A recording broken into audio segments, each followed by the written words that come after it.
আল্লাহ নবী বাবা আসিমকে ডাক দিয়া কয়, ওরে ইমাম, দুই ঠোঁট দিয়ে এত পরিমাণে আল্লাহর কুরআন তেলাওয়াত করছো,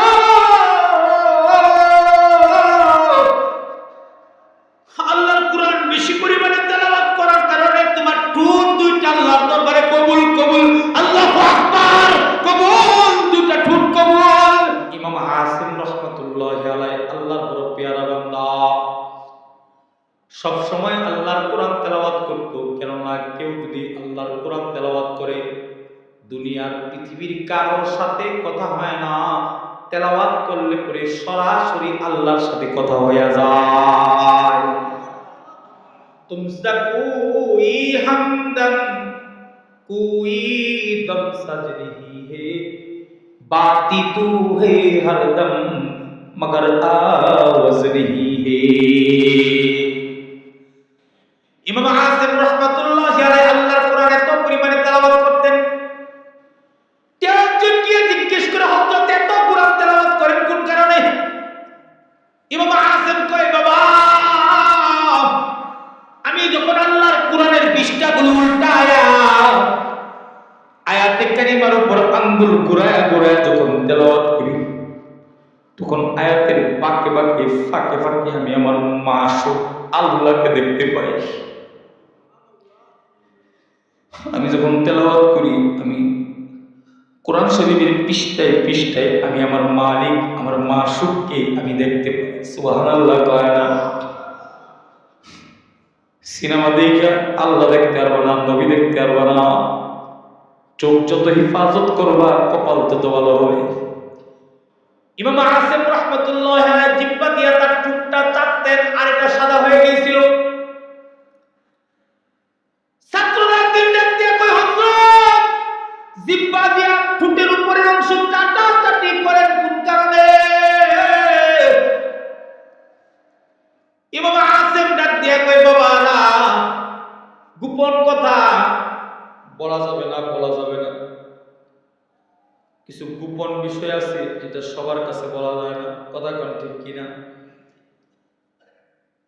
ছাত্ররা খুব শক্ত করে ধরছে, আর ডাক দিয়া কয়, হযরত, বলেন না, বলেন না, কোন কারণে আপনি জিহ্বা চাটেন আর ঠোঁট কেন সাদা হয়ে গেল? বাচ্চাদের মতো হাও হাও করে কান্না শুরু করে দিচ্ছে ইমাম আসিম। আমাদের চোখের ভিতরে পানি নাই, মোনাজাতের ভিতরে কান্না নাই, বয়ানের ভিতরে কান্না নাই। কোন কারণে? গুনাহ করতে করতে দিল পাথরের মতো শক্ত হয়ে গেছে। গুনার সাথে সম্পর্ক রাখতে রাখতে এবারে ইবাদত ভালো লাগে না, তেলাওয়াত ভালো লাগে না, জিকির ভালো লাগে না, ওয়াজ ভালো লাগে না, নামাজ ভালো লাগে না। কথা বলেন ঠিক কিনা? চোখের পানি শুকায় গেছে, দিল যে পাথর হয়ে গেছে। অথচ পৃথিবীর সমস্ত পানিকে যদি একত্রিত করা হয়, পদ্মার পানি, মেঘনার পানি, যমুনার পানি, খাল, বিল, নদী, নালা, সমুদ্রের সব পানিকে যদি একত্রিত করে জাহান্নামের আগুনের ভিতরে নিক্ষেপ করা হয়, জাহান্নামের আগুনটা নিভানো যায় না। কিন্তু কেউ যদি আল্লাহর মহব্বতে, আল্লাহর ভালোবাসায়, আল্লাহর ইশকের আগুনের ভিতরে ঝাঁপ দিয়া, দিলটারে নরম করে দিয়া এক ফোঁটা চোখের পানি ছেড়ে যদি ছাড়া দেয়,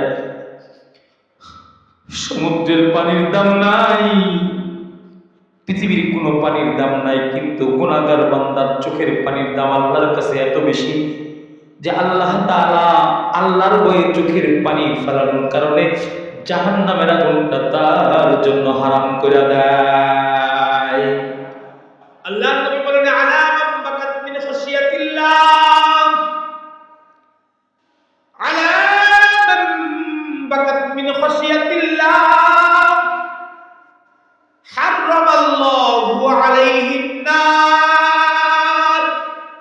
নবীজি বলেন, আল্লাহর ভয়ে কেউ যদি কান্না দেয়, আল্লাহর ভয়ে যদি চোখের পানি ছেড়ে দেয়, জাহান্নামের আগুন তার জন্য হারাম হয়ে যায়। আল্লাহু আকবার!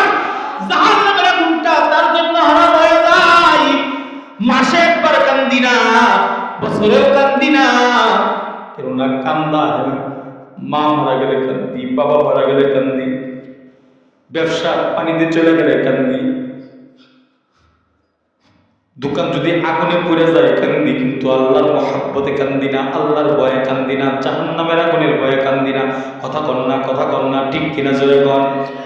কান্দা নাই, চোখের ভিতরে কান্দা নাই। তুই মামা আছে কান্দে, ছোট বাচ্চা দুধের জন্য যেমন কান্দে, ইমাম আসিম করে কাঁদতেছে। ছাত্ররা জিজ্ঞেস করে, হযরত কান্দেন কোন কারণে? ঠোঁট সাদা কোন কারণে? জিগাইলাম, আর আপনি কান্দা শুরু করে দিয়েছেন, কেন কান্দেন হযরত, কেন কান্দেন? ইমাম আসিম ডাক দিয়া কই, কেন কাঁদবো না রে বাবা, রাতের বেলা বিছানার সাথে পিঠ লাগায় ঘুমাইতেছিলাম, যখন বিছানার সাথে পিঠ লাগায় আমি শুয়ে আছি, এমন সময় মদিনার মরদুল মুহাম্মদুর রাসূলুল্লাহ এসে আমার ডাকতেছে। আমার ডেকে ডেকে কয়, ওই ইমাম আসিম আয়, আমার কাছে আয়, আমার কাছে আয়। ইমাম আসিম নবীজির কাছে এসে বসলেন। ইমাম আসিম বলেন, নবীজির নুরানি চেহারার দিকে আমি প্রাণ বয়া তাকায় আছি। আল্লাহু আকবার বলেন। প্রেম নিয়ে, মহব্বত নিয়ে আমি নবীর চেহারার দিকে তাকায় আছি। নবীজি এবার ডাক দেয়া কই, ওরে আসি, তুই ঠোঁট দিয়ে তুই এত পরিমাণে আল্লাহর কোরআন তেলাওয়াত করছিস, তেলাওয়াতটারে তুই তোর জীবনের একটা গুরুত্বপূর্ণ আমল বানায় নিছস। তোর ঠোঁট দুইটা আল্লাহ এত পছন্দ করছে। আমার নবী যদি আমারে কইতো, তোর ঠোঁট দুইটা আমার কাছে পছন্দনীয়, কোনদিন ঘুমের ভিতরে যদি নবীর একবার দেখতে পারতাম,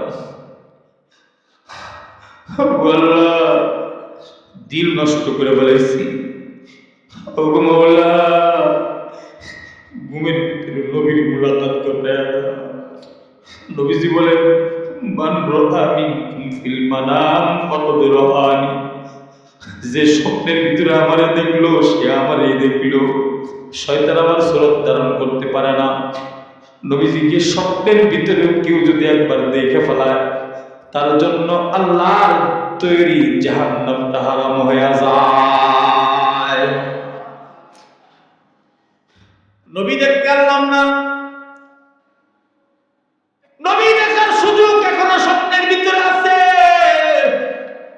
চোখ যদি ভালো হয়ে যায়, এই চোখ দিয়া যদি ভালো ভালো জিনিস দেখা শুরু করে দেয়, গুনাহ ছাইড়া দেয়, টিভি দেখবো না, পরনারী দেখবো না, দাইয়ুস নির্লজ্জ মহিলার দিকে তাকাবো না, একটা হিম্মত যদি করে লাইতে পারি, আজম বিল জাজম যদি করে লাইতে পারি, আর কোন চোখ দিয়া করুন না। আর যদি সুন্নতের উপর আমল শুরু করে দিই, রাতের বেলা নবীর সাথে মুসাফা হয়ে যাবে, রাতের বেলা নবীর সাথে মোলাকাত হয়ে যাবে, নবীজির নুরানি চেহারা চোখের সামনে চলে আসবে। আল্লাহু আকবার বলো মুসলমান, বলো আল্লাহু আকবার। আল্লাহ নবী বাবা আসিমকে ডাক দিয়া কয়, ওরে ইমাম, দুই চোখ দিয়া এত পরিমাণে আল্লাহর কুরআন তেলাওয়াত করছো,